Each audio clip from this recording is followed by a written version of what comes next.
So ayan na guys, ang ganda na ng pagkasangkot siya ng ating karne. Maglalagay ako ng Knorr seasoning. Yan. Ayan o, Knorr seasoning.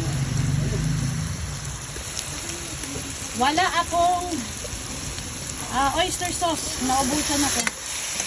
Kaya Knorr seasoning na lang. So yan, ano yan na guys.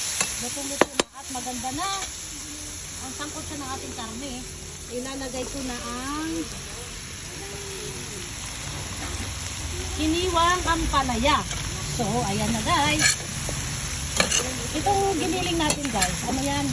Kalahating kilo. Kasi ang ating ampalaya naman ay 2 kilo.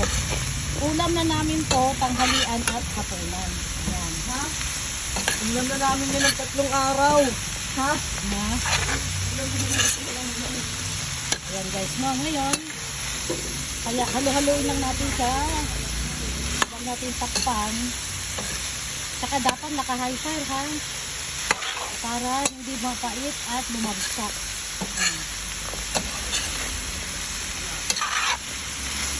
Ayan. So ngayon, i-check naman natin ang ating isda kung okay na siya. Ayan, okay na. Muntik na masunog ang ating isda.